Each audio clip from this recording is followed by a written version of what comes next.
الحمد لله رب العالمين والعاقبة للمتقين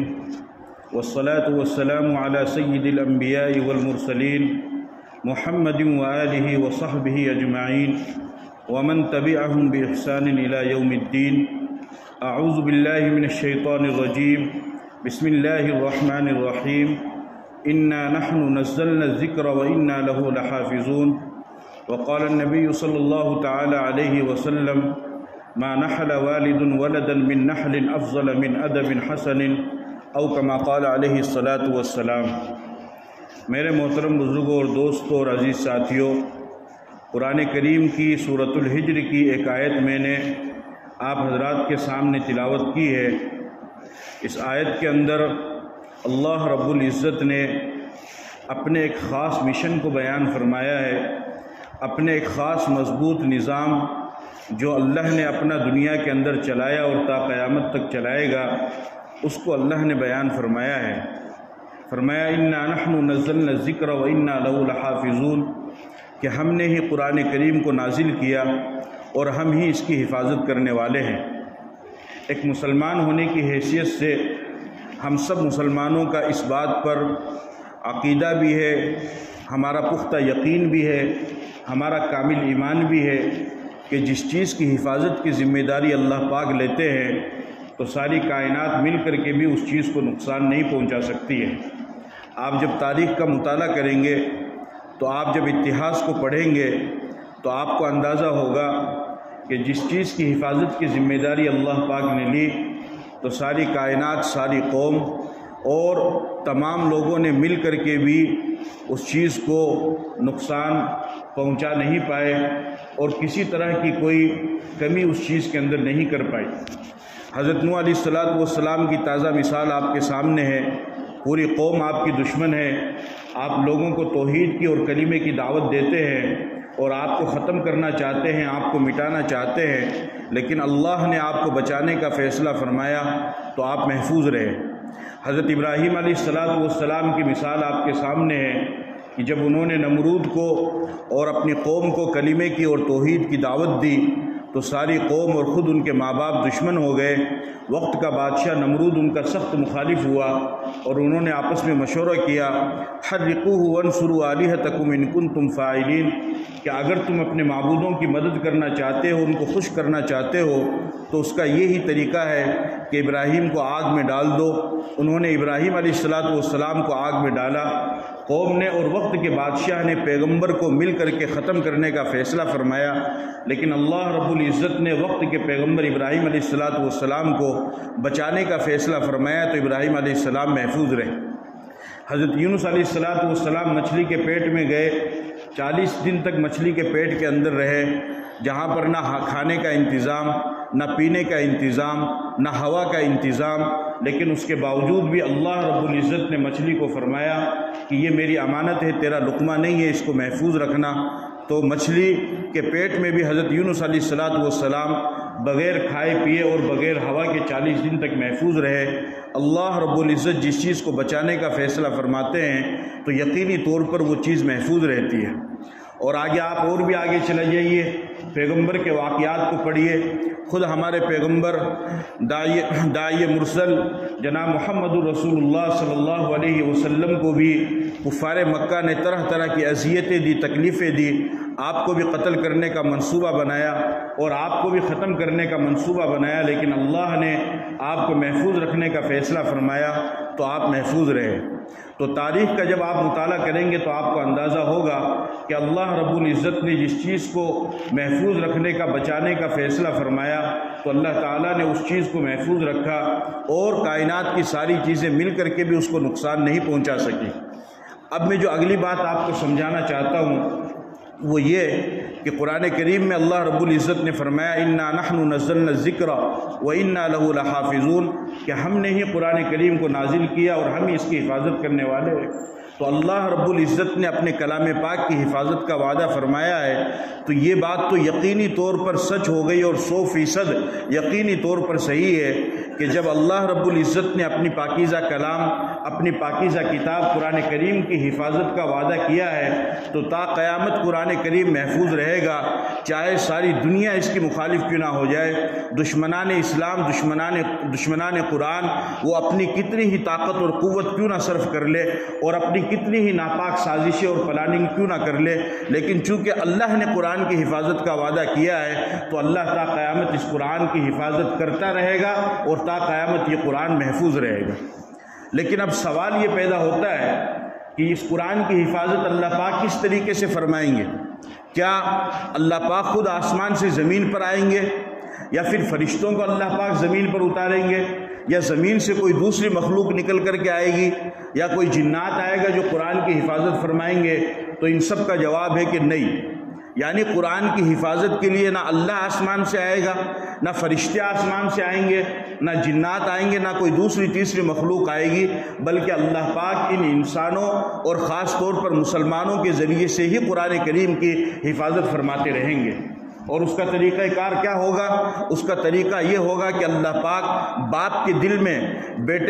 دل میں قرآن کی محبت کو پیدا فرمائیں گے تو وہ اس محبت کے نتیجے میں اپنے بیٹے کو حافظ قرآن بنائے گا۔ ماں کے دل میں قرآن کی عظمت کو پیدا فرمائیں گے تو وہ اس محبت کے نتیجے میں اپنی بیٹی کو قرآن پڑھائے گی۔ چچا کے دل میں قرآن کی عظمت پیدا ہوگی، وہ اپنے بھتیجے کو قرآن پڑھائے گا۔ ماما کے دل میں قرآن کی عظمت پیدا ہوگی، وہ اپنے بھانجے کو قرآن پڑھائے گا۔ دادا کے دل میں قرآن کی عظمت پیدا ہوگی تو وہ اپنے پوتے کو قرآن پڑھائے گا۔ نانا کے دل میں قرآن کی عظمت پیدا ہوگی، وہ اپنے نواسے کو قرآن پڑھائے گا۔ اور اس طریقے سے قرآن کریم کو حفظ اور ناظرہ کے ذریعے سے پڑھ کر کے بچے تعلیم بھی حاصل کرتے رہیں گے۔ اور اللہ نے جس مضبوط حفاظتی نظام کا قرآن کریم میں وعدہ فرمایا ہے کہ ہم نے قرآن کو نازل کیا اور ہم ہی اس کی حفاظت کرنے والے ہیں، اللہ پاک اس طریقے سے تا قیامت قرآن کریم کی حفاظت فرماتے رہیں گے۔ خوش نصیب ہوگا وہ انسان کہ جو اللہ کے اس مضبوط حفاظتی نظام میں شامل ہو جائے گا۔ خوش قسمت ہوگا وہ انسان کہ جو خود قرآن کریم کی تعلیم حاصل کر کے اپنے بچوں کو اور اپنے بچیوں کو قرآن کریم کی تعلیم دلا کر کے اللہ نے جو اس مضبوط حفاظتی نظام کو بنایا ہے وہ اس مضبوط حفاظتی نظام میں شامل ہو جائے گا۔ اور آج کے دور میں تو اس مضبوط حفاظتی نظام کے بے شمار ذرائع ہیں کہ انسان خود بھی قرآن کی تعلیم حاصل کرے، اپنے بچوں کو قرآن کریم کی تعلیم حاصل کرائے، اور اگر کسی وجہ سے وہ خود قرآن کریم کی تعلیم کو حاصل نہیں کر سکا یا اپنے بچوں کو نہیں کرا سکا تو جہاں کہیں پر قرآن کریم کی تعلیم دی جاتی ہو، مدارس کی شکل میں یا مکتب کی شکل میں یا مسجد کی شکل میں، تو جو کچھ بھی اللہ تعالیٰ نے اس کو نوازا ہے وہ زیادہ سے زیادہ اپنی طرف سے جو کچھ بھی وہ کر سکتا ہے ان اداروں کو مضبوط کرنے کی کوشش کرے اور اپنے تعاون کے ذریعے سے اللہ کے اس مضبوط حفاظتی نظام میں شامل ہو جائے۔ میرے ڈنڈلوت کے پیارے مسلمانوں، آپ کو یہ بات اچھی طرح یاد رکھنی چاہیے اور سمجھنی چاہیے کہ مدرسے یہ اسلام کے مضبوط قلعے ہیں، مدرسے یہ دین کے مضبوط قلعے ہیں۔ مدرسہ ایک فیکٹری ہے،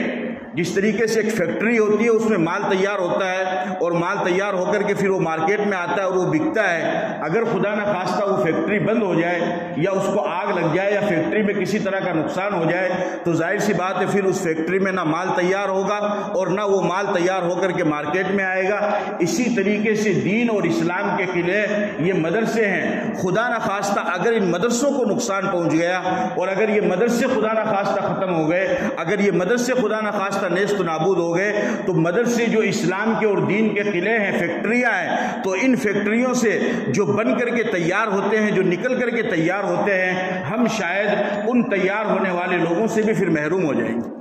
مدرسے کی فیکٹری میں کیا تیار ہوتے ہیں؟ مدرسے کی فیکٹری میں عالم تیار ہوتے ہیں، حافظ تیار ہوتے ہیں، امام تیار ہوتے ہیں، مؤذن تیار ہوتے ہیں، خانقاہوں کو سجانے والے تیار ہوتے ہیں، اللہ اللہ کرنے والے تیار ہوتے ہیں، تبلیغ کا کام کرنے والے تیار ہوتے ہیں، جماعت کا کام کرنے والے تیار ہوتے ہیں، جمعیت کا کام کرنے والے تیار ہوتے ہیں، بچوں کو تعلیم دینے والے تیار ہوتے ہیں، بچوں کو کلمہ سکھانے والے تیار ہوتے ہیں، بچوں کے کان میں اذان دینے والے تیار ہوتے ہیں، نوجوانوں کا نکاح پڑھانے والے تیار ہوتے ہیں، بوڑھوں کا جنازہ پڑھانے والے تیار ہوتے ہیں، مسلمانوں کو مسائل سکھانے والے تیار ہوتے ہیں، مسلمان کو دین کی بات سکھانے والے تیار ہوتے ہیں، مسلمانوں کو غسل وضو نماز کے فرائض بتانے والے تیار ہوتے ہیں، مسلمانوں کو موت کے بارے میں بتانے والے تیار ہوتے ہیں، مسلمانوں کو آخرت کے بارے میں بتانے والے تیار ہوتے ہیں، مسلمانوں کو قبر کے عذاب میں بتانے والے تیار ہوتے ہیں، مسلمانوں کو پل صراط کے بارے میں بتانے والے،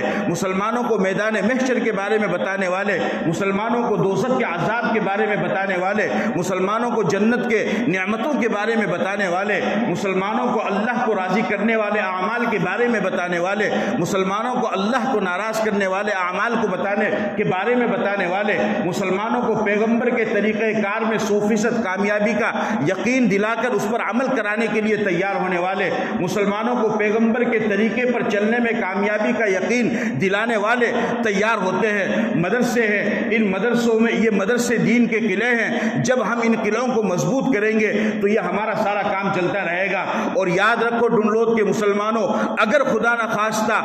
نہ خواستہ تھوڑی دیر کے لیے اگر یہ مدرسے بند ہو گئے، یہ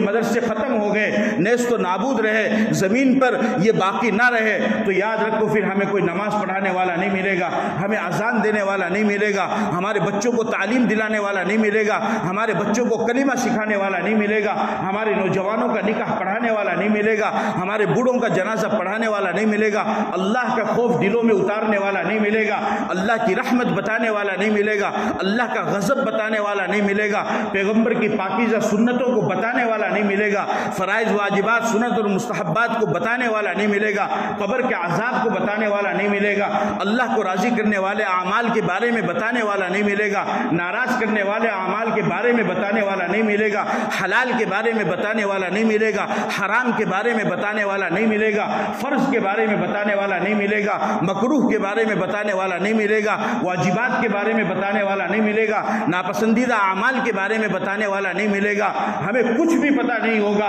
اگر یہ مدرسے ختم ہو گئے تو ان مدرسوں کو بنیادی طور پر مضبوط کرنا یہ ہر مسلمان کی پہلی ذمہ داری ہے، کیونکہ سب کچھ یہیں سے تیار ہوتا ہے، یہ اللہ کا مضبوط حفاظتی نظام ہے۔ اور اس کی میں دلیل کہ تو آپ کو میں اس کی دلیل بھی دے سکتا ہوں۔ ہمارے وطن عزیز ہندوستان کا سب سے مضبوط ادارہ جس کو آپ بھی جانتے ہیں، ساری دنیا جانتی ہے، دارالعلوم دیوبند، اس کی بنیاد کیسے رکھی گئی؟ اس کی بنیاد کسی لوگوں کے مشورے سے نہیں رکھی گئی۔ دارالعلوم دیوبند کی بنیاد پیغمبر اسلام جناب محمد رسول اللہ صلی اللہ علیہ وسلم کے خواب میں اشارہ کرنے کے بعد رکھی گئی ہے۔ آپ تاریخ کو پڑھیے، دارالعلوم دیوبند کی تاریخ کو آپ پڑھیے، پیغمبر اسلام خود خواب میں تشریف لائے اور باقاعدہ آپ نے نشان بھی دکھایا۔ جب حضرت نے صبح کو اٹھ کر کے اس نشان کو دیکھا تو وہاں پر وہی نشان ویسا کا ویسا نظر آیا، اور آج بھی وہ نشان ویسا کا ویسا وہاں پر موجود ہے۔ دارالعلوم دیوبند کی بنیاد کیوں رکھی گئی؟ دارالعلوم دیوبند کی بنیاد اس وجہ سے رکھی گئی کہ جب سن 1857 کی جنگ آزادی ہوئی اور ایک بہت بڑا طبقہ مسلمانوں کا شہید ہوا، مجاہدین کا شہید ہوا، جابازوں کا شہید ہوا، تو جن کے باپ شہید ہو گئے، ان کے بچے یتیم ہو گئے، ان کی بیوی بیوہ ہو گئی، تو انگریز نے، عیسائیوں نے ان یتیم بچوں کو پکڑنا شروع کیا اور پکڑ کر کے ان کو اپنے گھر پہ لانا شروع کیا، اور انہوں نے یہ کہا کہ ہم اس بچے کو مفت تعلیم دیں گے، ہم ان بچوں کو مفت کھلائیں گے، ہم ان بچوں کو مفت پلائیں گے، ہم ان بچوں کو مفت پہنائیں گے، ہم ان کی پوری زندگی کا سارا نظام ہم ان کو فری میں کر کے دیں گے، لیکن شرط یہ ہے کہ ان بچوں کو عیسائی بننا پڑے گا، ان بچوں کو انگریز بننا پڑے گا۔ اب جن یتیم بچوں کے ماں باپ انگریز کی دشمنی میں، عیسائی کی دشمنی میں، مذہب اسلام کے تحفظ کی خاطر، اپنے وطن عزیز کی تحفظ کی خاطر شہید ہو گئے، آج حالت ایسی ہو گئی ہے، آج صورت اتنی خطرناک پیش آ گئی ہے کہ ان کے بچے غریبی کی وجہ سے، بھوک مری کی وجہ سے، فاقہ کی وجہ سے، تنگ دستی کی وجہ سے، باپ کے موجود نہ ہونے کی وجہ سے، ان کے سر پر ہاتھ نہ رکھنے والا ہونے کی وجہ سے، ان کے گھروں میں چولہا نہ جلنے کی وجہ سے، ان کی ضروریات پوری نہ ہونے کی وجہ سے آج وہ بچے مرتد ہوتے جا رہے ہیں، اور مذہب اسلام میں اور مسلمان ماں کی کوکھ سے پیدا پیدا ہونے والا بچہ دوبارہ عیسائیت کی طرف جا رہا ہے، دوبارہ مذہب اسلام کو چھوڑ رہا ہے۔ کس وجہ سے؟ چونکہ وہ غریب ہے۔ جب یہ منظر اس وقت کے علماء کرام نے دیکھا، اس وقت کے مفتیان نظام نے دیکھا، اس وقت کے اللہ والوں نے دیکھا، اس وقت کے بزرگوں نے دیکھا، تو ان کے دل کے اندر ایک درد پیدا ہوا، ان کے دل کے اندر ایک کڑن پیدا ہوئی کہ اسلام میں پیدا ہونے والے بچے اور اسلام میں پیدا ہونے والے نوجوان وہ مذہب اسلام کو چھوڑ کر دوبارہ عیسائیت کی طرف جا رہے ہیں۔ تو اس وقت ایک شخص اٹھتا ہے جس کا نام حضرت مولانا قاسم نانوتوی رحمۃ اللہ علیہ ہے۔ وہ شخص اٹھ کر کے کھڑا ہوتا ہے، وہ کہتا ہے کہ آپ ان بچوں کو ہمیں دو، ہم ان بچوں کو مفت تعلیم دیں گے، ہم ان بچوں کو مفت کھلائیں گے، ہم ان بچوں کو مفت پہنائیں گے، ہم ان بچوں کی ضروریات کا مکمل طور پر خیال رکھیں گے۔ انگریز اگر یہ دعویٰ کرتا تھا، اس کا دعویٰ صحیح تھا، اس لیے کہ اس کی حکومت یہاں مغرب میں تھی، یہاں مشرق میں تھی، تو وہاں لندن میں مغرب میں بھی تھی۔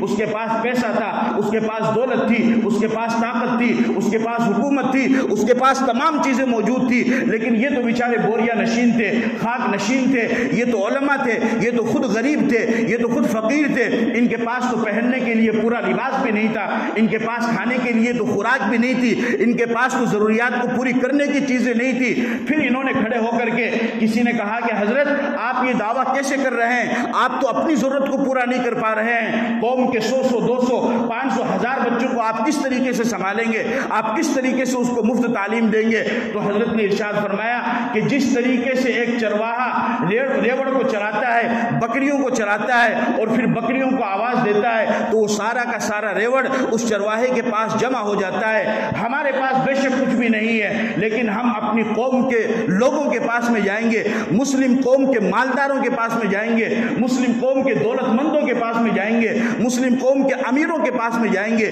ان کے دروازے کو کھٹکھٹائیں گے، ان کے دروازے پر جا کر کے دستک دیں گے، ان کو سمجھائیں گے، ان کو بتائیں گے کہ آج اللہ نے آپ کو مال سے نوازا ہے، آج اللہ نے آپ کو دولت سے نوازا ہے، آج اللہ نے آپ کو عہدے سے نوازا ہے، آج اللہ نے آپ کو پیسوں سے نوازا ہے۔ یہ پیسے صرف اپنی ضرورت پوری کرنے کے لیے نہیں، اپنی عیاشی پوری کرنے کے لیے نہیں، صرف مزے میں اڑانے کے لیے نہیں، ان پیسوں کا آپ کو حساب بھی دینا ہے۔ اور ادھر دوسری طرف دیکھو، غریب بچے تمہاری قوم کے وہ انگریز کے جال میں پھنستے جا رہے ہیں، وہ مذہب اسلام کو چھوڑتے جا رہے ہیں۔ ہم نے ان غریب بچوں کو پالنے پوسنے کا وعدہ لیا ہے، ہم نے عہد لیا ہے، ہم آپ کو دستک دینے کے لیے آئے ہیں، ہم آپ کو تیار کرنے کے لیے آئے ہیں کہ جو کچھ بھی آپ تعاون کر سکتے ہیں وہ آپ زیادہ سے زیادہ تعاون کریں۔ مسلم قوم کے مالدار ماشاءاللہ وہ تیار ہوئے، وہ کھڑے ہوئے، جو کچھ بھی جس طریقے سے بھی، جو انسان بھی جس طریقے سے بھی مدد کر سکتا تھا اس نے دل کھول کر کے مدد کی اور مدد سے قائم ہوئے۔ اور الحمدللہ اس مسلم قوم کے مالداروں کی وجہ سے، ان کے تعاون کی وجہ سے، مالداروں کے علاوہ جو غریب تھے دوسرے اور مسلم قوم کے تعاون کی وجہ سے الحمدللہ دینی ادارے قائم ہوئے، مدرسے قائم ہوئے، اور ان مدرسوں میں ان بچوں کو رکھا گیا، ان بچوں کو تعلیم حاصل دلائی گئی۔ تو اس کا رزلٹ کیا نکلا کہ یہ بچے ایک طرف عالم بن کر کے نکلے، حافظ بن کر کے نکلے، قرآن پڑھ کر کے نکلے، مفتی بن کر کے نکلے، تو دوسری طرف یہ مذہب عیسائیت میں جانے سے اور مرتد ہونے سے بھی محفوظ رہ گئے۔ اگر خدا نخواستہ یہ نظام نہ ہوتا تو یہ کبھی بھی کامیاب نہیں ہو پاتا۔ میرے عزیزوں، میرے ڈنلوت کے پیارے مسلمانوں، مدرسوں کی اہمیت کو آپ کو سمجھنا ہوگا، مدرسے کی اہمیت کو آپ کو سمجھنا ہوگا۔ مدرسے سے محبت کرنے والا اللہ سے محبت کرنے والا ہے، مدرسے سے محبت کرنے والا رسول اللہ سے محبت کرنے والا ہے، مدرسے سے محبت کرنے والا اسلام سے محبت کرنے والا ہے، مدرسے سے محبت کرنے والا قرآن سے محبت کرنے والا ہے۔ آج کے زمانے میں بھی، یہ تو میں اس وقت کی بات بتا رہا ہوں، آج کے زمانے میں بھی ان مدارس کا سرکار سے کوئی لینا دینا نہیں ہے، حکومت سے کوئی تعلق نہیں ہے۔ اور اس سے بھی عجیب بات آپ کو بتاؤں کہ پوری دنیا کے اندر صرف ہمارا ملک ہندوستان ایک ایسا ملک ہے کہ جہاں پر مدارس حکومت سے کوئی امداد نہیں لیتے ہیں، بلکہ اس ملک میں بسنے والے مسلمان جو ایمان سے محبت کرتے ہیں، جو قرآن سے محبت کرتے ہیں، جو اللہ سے محبت کرتے ہیں، جو رسول سے محبت کرتے ہیں، جو صحابہ سے محبت کرتے ہیں، جو جنت کا شوق رکھتے ہیں، جو دوزخ کا خوف رکھتے ہیں، جو اللہ کو راضی کرنا چاہتے ہیں، وہ اپنی حلال کمائی اور اپنی گاڑی کمائی کے ذریعے سے ان مدرسوں کی امداد کرتے ہیں۔ اور یہ اس طریقے سے قیامت تک ایسے ہونہار، ایسے دلدار مسلمان مدرسے کی امداد کرنے والے قیامت تک تیار ہوتے رہیں گے۔ اور آپ یاد رکھو اس بات کو، اللہ کے گھر میں بیٹھ کر کے آپ کو بتا رہا ہوں کہ آپ کا یہ کھل کر کے مدرسوں کو اور مسجدوں کو اور مکتبوں کو تعاون کرنا، یہ آپ کی مغفرت کے لیے کافی ہو جائے گا انشاءاللہ،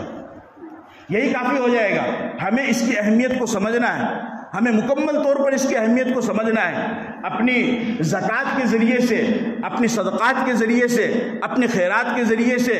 ہمیں زیادہ سے زیادہ جہاں کہیں پر بھی مدارس ہے ان کو زیادہ سے زیادہ ہمیں مضبوط کرنا ہے، ہمیں ان کا تعاون کرنا ہے۔ اب یہاں پر ایک بات میں اور آپ سے عرض کرنا چاہتا ہوں کہ زکوٰۃ اللہ پاک نے فرض کی ہے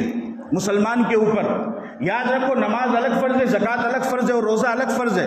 50 سال تک نماز پڑھنے والا اگر زکوٰۃ نہیں دیتا ہے تو نماز اس کو اللہ کے عذاب سے نہیں بچا سکتی ہے۔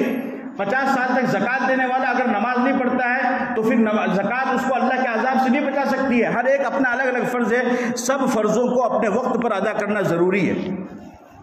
لیکن آج کل ایک عجیب سسٹم چلا ہوا ہے اور ہمارے بہت سارے بھولے والے مسلمان بھی بیچارے اس میں شامل ہو جاتے ہیں۔ وہ کیا ہے کہ جیسے ہی رمضان کا مہینہ آیا، کچھ خاندانی لوگ، ہٹے کٹے قسم کے لوگ، مضبوط قسم کے لوگ، محنت کرنے والے لوگ، وہ بھی ٹوپی لگا کر کے، رومال اوڑھ کر کے آ جاتے ہیں۔ اور کئی سارے تو بیچارے ٹیمپو لے کر کے آتے ہیں، اس میں وہ قوالی لگاتے تھے، بھلائی کر بھلا ہوگا، برائی کر برا ہوگا۔ اور بلکہ کچھ تو یہاں تک لگاتے ہیں کہ نہ نماز کام آئے گی، نہ روزہ کام آئے گا، جو اللہ کے نام پر دے دو گے وہی کام آئے گا۔ اب پھر وہ اعلان بھی ہوتا ہے، اس کی حالت دیکھو، اس کا ہاتھ ٹوٹا ہوا ہے، اس کا پاؤں ٹوٹا ہوا ہے، یہ آنکھ سے اندھا ہے، اس طریقے سے اعلان ہوتا ہے۔ اور بیچارہ مسلمان وہ کیا کرتا ہے، وہ اپنی زکوٰۃ اور صدقات کے پیسے ان کو دے دیتا ہے۔ یاد رکھو میری بات کو، آپ اپنی زکوٰۃ اور صدقات کے پیسے جب بھی دو ہمیشہ مدرسوں میں دینے کی کوشش کرو، یا پھر ایسا کوئی غریب یا ایسی کوئی بیوہ یا ایسا کوئی یتیم بچہ آپ کی نظر میں ہے، آپ کے محلے میں ہے، یا کوئی ایسا قرض دار ہے، یا کوئی بیچارہ ناجائز جیل میں پھنسا ہوا، اس کو چھڑانے کے لیے وکیل کے لیے پیسے کرنے ہیں، پیشی کے لیے، اگر ایسا کوئی مجبور ہے تو اس کو دو۔ اس کے علاوہ اپنی زکوٰۃ اور صدقات کے پیسے جب بھی آپ دیں مدرسے میں دینے کی کوشش کریں۔ یہ جو مانگنے والے آتے ہیں، یاد رکھو یہ اس کے مستحق بھی نہیں ہے، اور یہ آپ کی زکوٰۃ کے پیسے لے جا کر کے ان کے شام کا بھی ٹھکانہ نہیں ہے۔ شام کو ہوٹلوں پر جا کر کے یہ شراب پیتے ہیں، عیاشی کرتے ہیں، مستی کرتے ہیں۔ مجھے بتاؤ کہ آپ اپنی زکوٰۃ کا پیسہ کسی کو شراب پینے کے لیے دیں گے؟ کیا آپ اپنی گاڑی کمائی کا پیسہ کسی کو زکوٰۃ، کسی کو شراب پینے کے لیے دیں گے؟ کبھی بھی ہرگز آپ اپنے پیسوں کو خراب نہ کریں۔ یہ لوگ جو آتے ہیں، بلکہ ان میں تو بہت سارے ایسے ہوتے ہیں کہ جو مسلمان بھی نہیں ہوتے، لہٰذا آپ جب بھی تعاون کریں زکوٰۃ صدقات کا تو وہ یا تو آپ کی نظر میں واقعتاً کوئی غریب ہو تو اس کی مدد کریں، ورنہ پھر جو ہے مدرسوں میں آپ زیادہ سے زیادہ تعاون کریں۔ مدرسوں میں تعاون سے یقینی طور پر آپ آنکھ بند کر کے یقین کر لیجئے کہ آپ کا پیسہ صحیح جگہ پر، صحیح مصرف پر لگا ہے اور وہ تعلیم میں خرچ ہوگا۔ اور مدرسوں میں جو آپ پیسے دیں گے تو یقینی طور پر صبح سے لے کر شام تک بچہ آپ کے اس پیسے کو استعمال کر کے تعلیم حاصل کرے گا۔ اور آپ اندازہ تو لگاؤ کہ اگر آپ کے پیسوں سے ایک بچہ بھی حافظ قرآن بن کر کے نکل گیا تو یاد رکھو خدا کی قسم یہ آپ کی دنیا کے لیے برکت اور آخرت کے لیے مغفرت کا ذریعہ بن جائے۔ اگر آپ کے پیسوں سے ایک بچہ بھی حافظ قرآن بن گیا یا عالم دین بن گیا تو یہی آپ کی مغفرت کے لیے کافی ہو جائے گا۔ لہٰذا جو بات میں نے آپ کے سامنے رکھی ہے آپ کو اس پر غور و فکر کرنا ہے، اس کا خاص خیال رکھنا ہے، اور اپنے طور پر مسجدوں کو، مدرسوں کو، مکتبوں کو، جہاں جہاں پر بھی دین کی تعلیم ہوتی ہے ان دینی تعلیمی اداروں کو ہمیں زیادہ سے زیادہ اپنے طور پر مضبوط کرنا ہے۔ ہم جتنا زیادہ ان کے اوپر تعاون کریں گے، ان کے اوپر اپنے پیسے کو خرچ کریں گے، اتنا ہی زیادہ اللہ بھی ہم سے راضی ہوگا۔ اور اللہ نے جو ایک مضبوط حفاظتی نظام بنایا ہے جس کا شروع میں نے ذکر کیا تھا کہ اللہ اس طریقے سے قرآن کریم کی حفاظت کرے گا، اس مضبوط حفاظتی نظام میں آپ بھی تعاون کر کے شامل ہو سکتے ہیں، اور ممکن ہے کہ اسی مضبوط حفاظتی نظام میں شامل ہونے کی وجہ سے یہی دونوں جہاں کی کامیابی کے لیے آپ کا ذریعہ بھی بن جائے گا۔